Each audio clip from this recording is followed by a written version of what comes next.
folks, welcome back to another episode. Thank you for joining us. It's always a pleasure having you on board following our content. Hope you and your family are doing well during these isolation stages.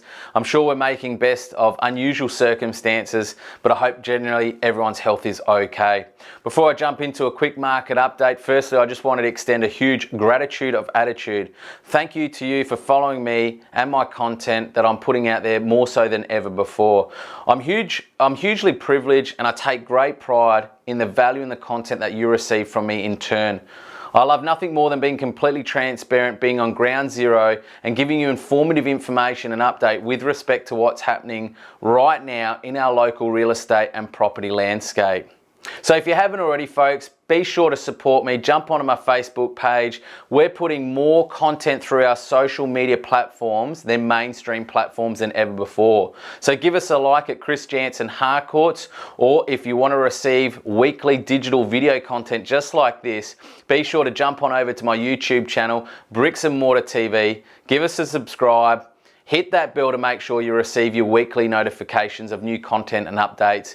And be sure to comment, folks. I do follow everyone's comments. I read all of them and I will reply to most of them. Well, folks, the most common question that I continue to receive here in the tail end of April, both from sellers and buyers, is, hey Chris, how's the property market going on with all this commotion?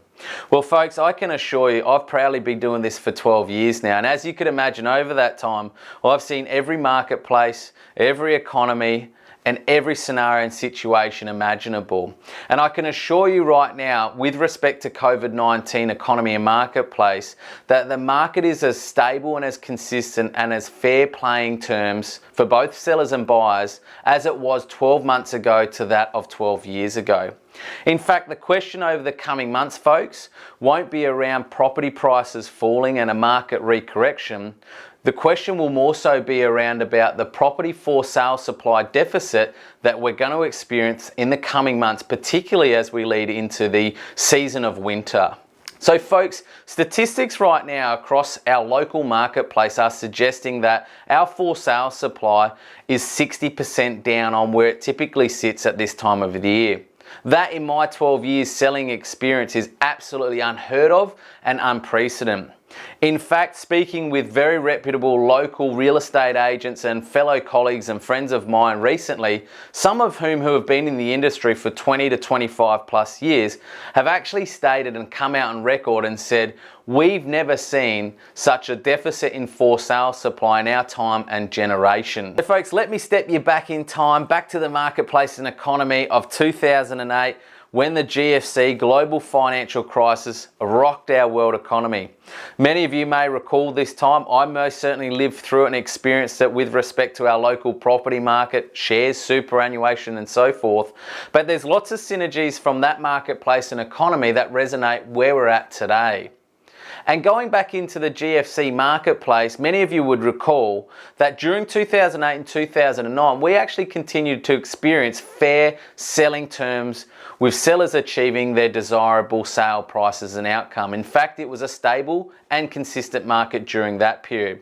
And similar to now, during the GFC economy, there was exceptionally low interest rates.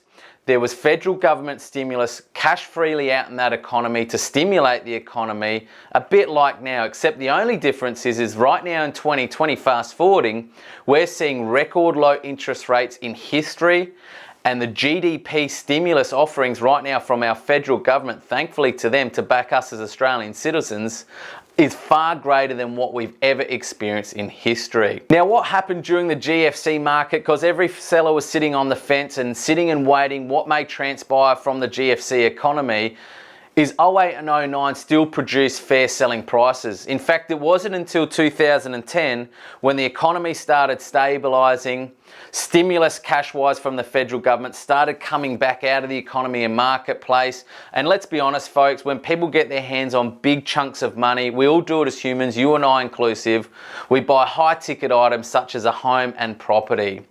Interest rates started increasing, so the affordability gap to get into the Great Australian Dream was getting harder and harder, and that was also underpinned by increasing living costs. It wasn't until 2010 that we seen the economy start to stabilise, consumer confidence coming back into the marketplace, but for this exact reason, every seller had the same mindset. There's stability, let me get my home on the market for sale right now. And it wasn't until 2010 we understood the full effects of the GFC market, but more importantly, the recorrection in property prices due to the influx of for sale supply hitting our local marketplace in 2010.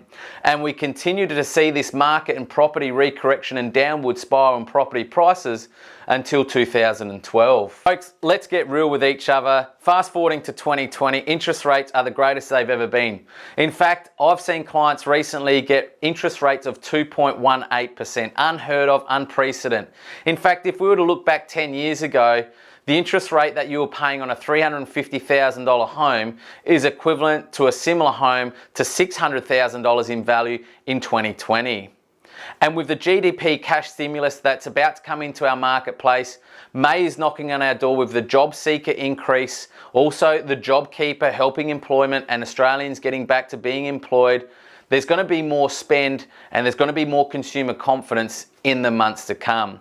And the reality is that it's unlikely, if you can't get into the great aspiring Australian dream of owning your own home right now, factoring in all these stimulus packages, incredibly world record low interest rates, well, the likelihood it's going to become harder and harder for you in the years to come, if not the next decade, as things start to stabilise, interest rates start to increase and go back up, and the living costs that we are all governed by also increases in conjunction with CPI. Well, if you're potentially a seller that's perhaps sitting on the fence right now, a little bit unsure about what move to make, and you might have some aspirational moves in 2020, well, one thing I can promise you is this: I don't know where our marketplace will be in 6+ months' time. And a little bit like the GFC marketplace, the full effects weren't truly known and understood until some 24 months after that initial economy hit the local area and property market.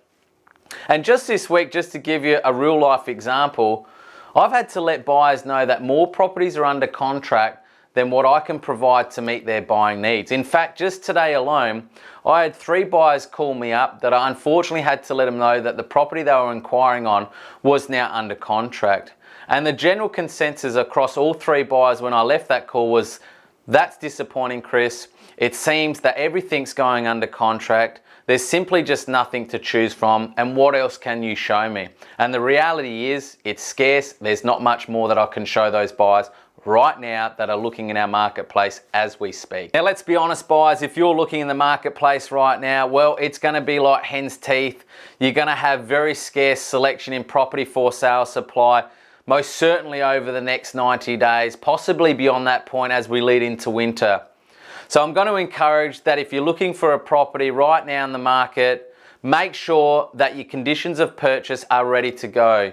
So you're absolutely and categorically formally financed, pre-approved, you've got cash in the bank, or you've got strong terms and conditions. Because the environment that we're in, with respect to doing private viewings only, most agents aren't going to introduce you to properties unless you are formally pre-approved, you've got cash in the bank or under the mattress. And just understand, buyers, that we're doing things completely different to the marketplace of 6+ months ago when we could run open inspections. The example I'm going to give of this is just this week I've helped a first home buyer secure his first home. Now, when he inquired on a property that I had available for sale, he sent through the inquiry and I gave this gentleman a call. We had a chat about his situation, what he's looking for, but more importantly, his conditions of purchase were really strong. And I just asked him this question. I said, look, if I get you through that property, can I just spare an hour and a half of your time directly after that? And he thought, that's a really odd question. Why would you ask that? And I said, look, what I want to do is I want to maximize your time to make sure you get the most value during our time together to show you other homes. So what I did off the back of that property he inquired on, I actually took him through another 4 properties that I had on the market that were similar to some degree, but slightly different when it came to property presentation, price value, and location. But over that hour and a half time, he literally followed me in a car and we went and bounced from property to property, that it wasn't until that he's seen the 5th property that he could truly identify and say, you know what, that first one that I inquired on, that was the most suitable, it was within my budget, it represented the best value, it was well presented, and it's in the location that I wanted. And subsequently that night we formalised the contract together, and I'm proud to announce that he secured his first home with me. And buyers, let's be honest with you, the for sale supply is going to be slim pickings for the months ahead and to come. So I'm going to encourage that if you're finding a property that's majority of what you like and it appeals to you, just act on it, because let's be honest with each other, the reality is it's unlikely we're going to see and be able to take full advantage of the interest rates on offering right now for some many years to come. And the difference of you maybe increasing incrementally in your offering amount could be the difference of you taking full advantage of the climate that we're in right now and getting into the place of your dreams, making your own and calling it home. No question about it, buyers. The way that we deal with you has vastly changed, but the reality is the way we do business is generally similar in some degree. Now, if we look back to 3+ months ago, it was a situation of quantity over quality. For me to get multiple offers on a property, I'd need to get 10 of the same buyers or similar buyers into that same home at the same time. And if I got those 10 groups into the property at the same time during an open inspection, most certainly it would lead to multiple offers. Well, fast forwarding to COVID-19 restrictions, nowadays it's not about quantity, it's absolutely about quality. Because we're dealing with more diligent and highly qualified buyers than ever before, and they're feeling the pain and frustrations of low for sale supply, I no longer need to get those 10 same groups into the same property. Therefore, I'm now dealing with a better quality of buyer, and I only need to take 3 or 4 of the same similar buyers into the same home in order to extract multiple offers. And all it means for you, unfortunately, buyers, is you can't transparently see how many buyers are in that property at the same time with you that you're potentially going to be competing against. So as always, when you're buying, base your decision on your needs and circumstances, and if the property's got majority of what you're looking for, don't muck around, be simple, yet be fair. Okay folks, getting on to backing and supporting local businesses who need you and I more so than ever before. JobKeeper's coming into effect, and I know as a local business, it's going to help us keep people in employment to help our local economy. But this little business I promoted the other day on my Facebook page, they've got a really cool marketing concept on their coffee cup that resonated with me, and I thought, what a great opportunity to pump these guys out there. And they've just recently opened up. They're situated on the corner of Salisbury Highway and Kings Road, just behind the BP there, and they're known as First Things First.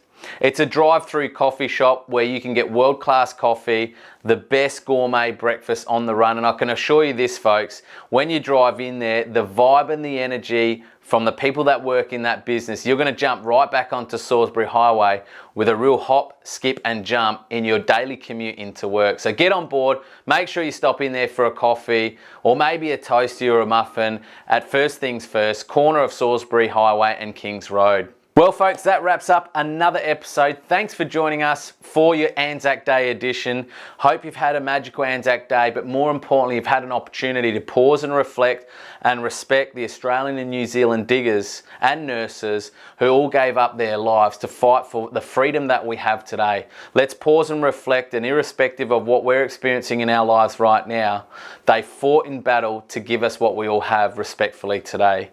So thanks for joining in, and until the next episode, folks, it's bye for now.